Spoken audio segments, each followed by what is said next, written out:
Mike here from Bikes by Mike with another cycling related video. Today is bike maintenance day. I'm going to show you how to do the one bicycle upgrade that is quite possibly the most important but the most feared maintenance task for any home mechanic. Replacing handlebars with integrated cables. Okay, let's get to it. In today's video, I'll start off with the tools and supplies you'll need for the job. I'll then explain how to choose the proper brake hose and fittings for your particular brake system. Next, I'll demo the lengthy 8-step process of swapping out handlebars, starting with bike preparation, bar tape removal, disconnecting brake hose lines, removing the handlebars, installing the new handlebars, reconnecting the brake hoses to the levers, and the last 2 steps of bleeding brakes and installing new handlebar tape. I'm working on my 2022 Cannondale SuperSix EVO road bike equipped with a 12-speed Shimano Di2 drivetrain. I'm swapping out the stock HollowGram SAVE SystemBar in size 42 centimeters with an identical model bar built in a narrower 40 centimeter width. While you may not have the same handlebar or drivetrain as me, the process I'll show you is similar for most other Shimano and SRAM drivetrains with hydraulic brakes. I use a few parts that are brand and model specific, but I'll review those differences later on in this video.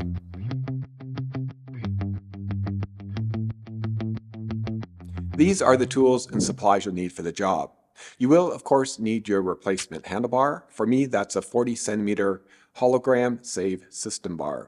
You'll need at least 2 sets of hose inserts and olives specific to your brake model. For my Shimano 12-speed Dura-Ace, that's BH90. If your brake hose is either too short for your new handlebars or is damaged, you'll need a couple meters of new brake hose. Mine doesn't need replacement. An 8mm open-end wrench, 5mm and possibly 4mm hex keys. An extra long 2mm hex key will come in handy if you want to adjust your lever reach after installing your new bar. A torque wrench, a brake hose and or cable cutter, a needle driver tool, a flathead screwdriver, a brake piston press or tire levers will do, a bleed block that fits your specific model of brake calipers, this different kind of caliper or just a ruler, good quality multi-purpose bicycle grease, isopropyl alcohol or brake specific cleaner, a good amount of paper towels or rags, and lastly some latex gloves to keep your hands free of brake fluid.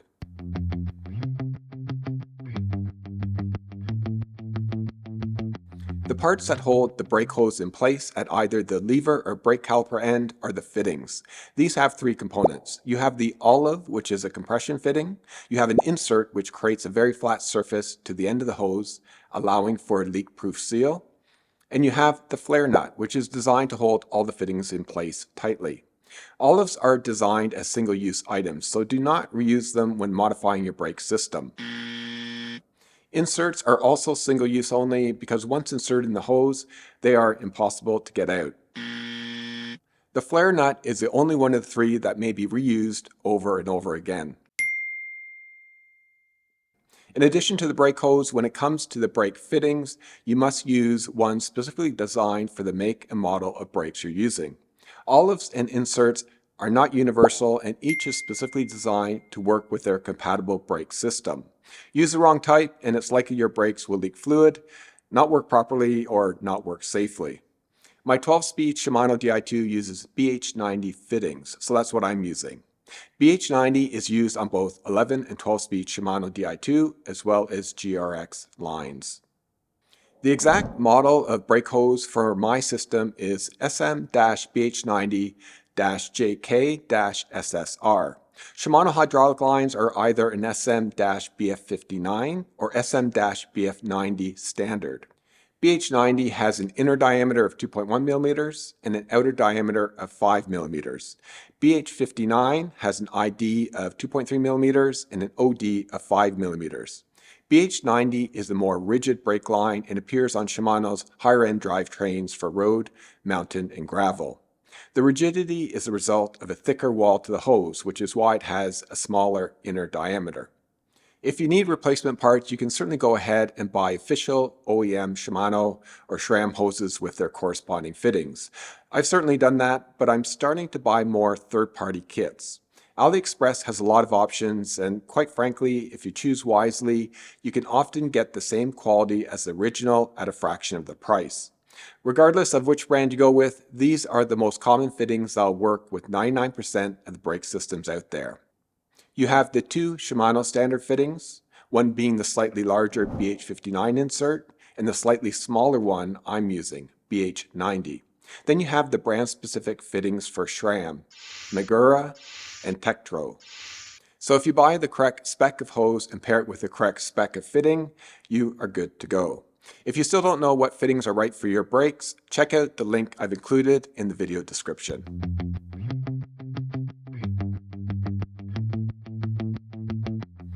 Step number 1 is to prepare your bike for the handlebar swap. It's not a bad idea to take a couple photographs of the front and side view of your handlebars to get a visual of the placement of your brake levers. Next, remove the C-clip that holds the brake pin in place. Use your flathead screwdriver to loosen the pin and then remove it. You can now slide out the two brake pads, set them aside, and then insert a bleed block between the pistons. If your pistons are too far out from the caliper, you may need to use your piston press to push them back into the caliper body.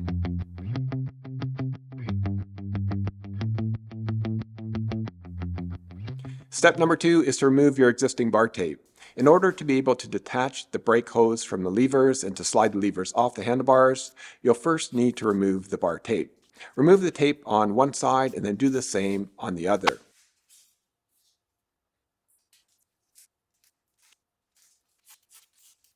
You'll also want to remove both end plugs in the process.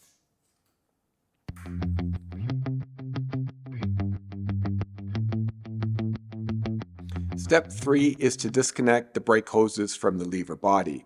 Grab your 8mm open-end wrench and loosen and then fully remove the flare nut. You'll be turning it counterclockwise as viewed from the back.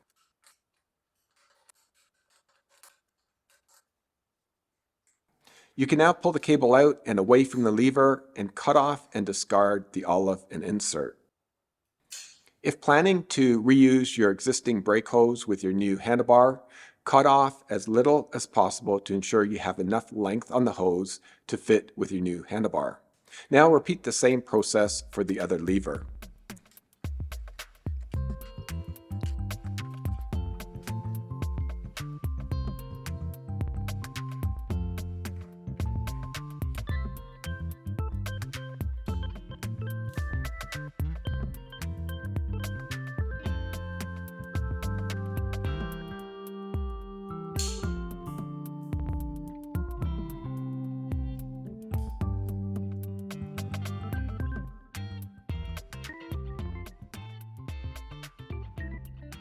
With the brake hoses disconnected, you can now remove the handlebars. I'll start by removing my cyclocomputer mount using a 5mm hex key.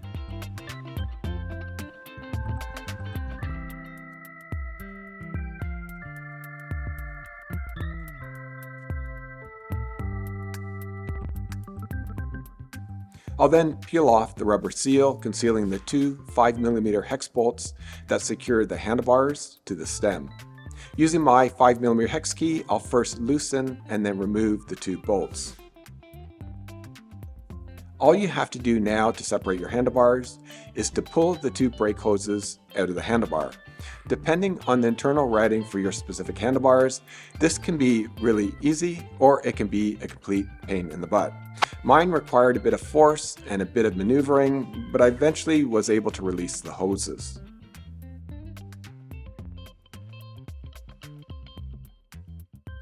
Step number 5 is to install your new handlebars onto your bike, which is really a two-step process. You'll want to reroute the hoses through the handlebars, making sure the correct hose goes to the correct brake lever, the left lever being the front brake.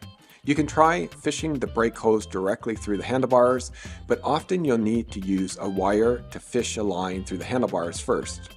That's what I had to do using the internal cable routing kit by Park Tool. Connect the wire to the end of the brake hose. Mine just screws into the hose, but does require some effort to get it in. Once secure, you can then pull the fishing line, which then pulls the hose through the handlebars. For me, this was the hardest part of the job, as the hose had to take a sharp 90-degree turn to exit the handlebars at the top of the drops. Persistence and finesse pays off here. You'll get the best results if you can pull the hose with one hand using your fishing line, while at the same time try to push and wiggle the hose through the handlebars with your other hand. It's awkward, it's a pain, but keep at it and it'll eventually come out. Once out, you can detach the fishing line from the brake hose.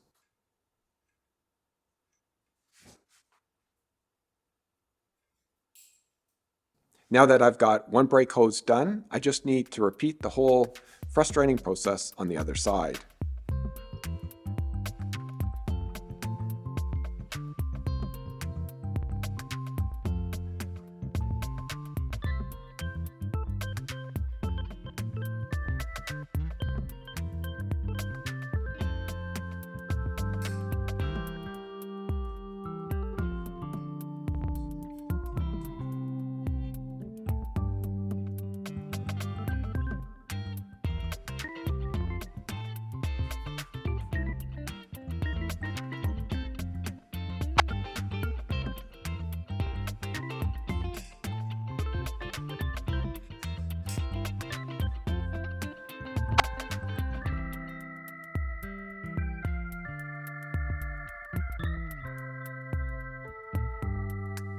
Now reconnect the handlebars to the stem using the two 5mm hex bolts tightened to 5 Nm of force.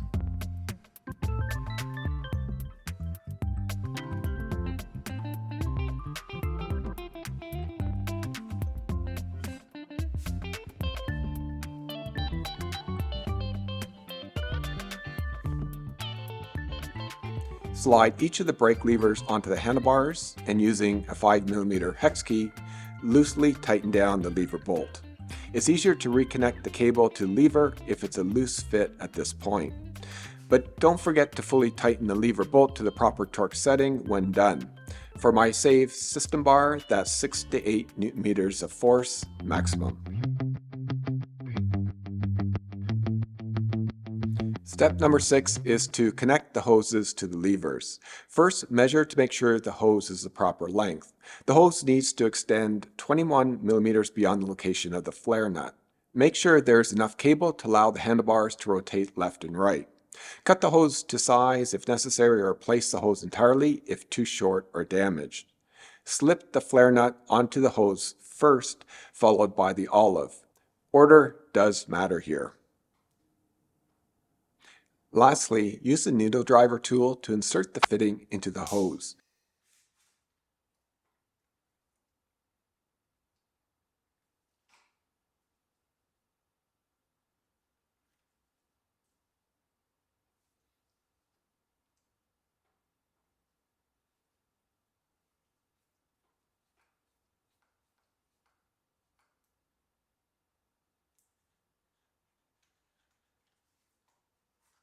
Make sure the hose is fully inserted and the top of the insert is 90 degrees flush with the hose.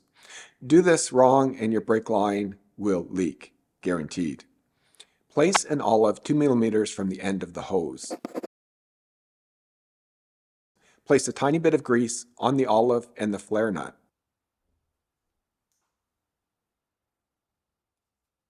Next, insert the hose and continue pushing it in while tightening the flare nut using your 8 mm open wrench torqued to 5 to 6 Nm of force.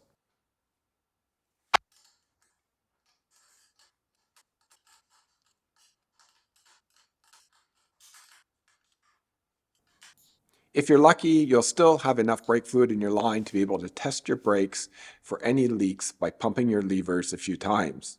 Clean up any excess oil and you can now repeat the whole process for the other brake hose.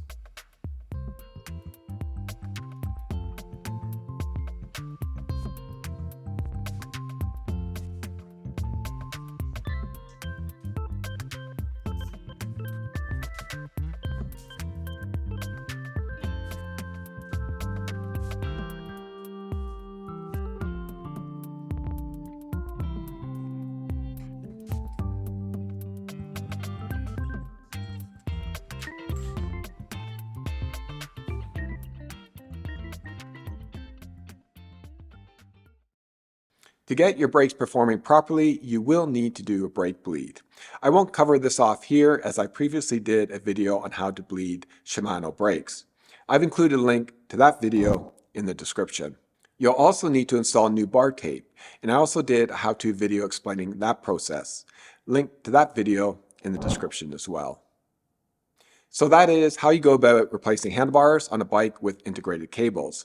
It's definitely one of the most time-consuming upgrades you can make to your bike, but it's well worth doing if you're not happy with either the performance, the looks, or the fit of your current handlebars. That's all I got for today, folks. If you like this video, please give me a thumbs up and share it with your friends. And if you're not subscribed to this channel, please subscribe as allow me to produce more content for all of you. See you next time. Happy rolling.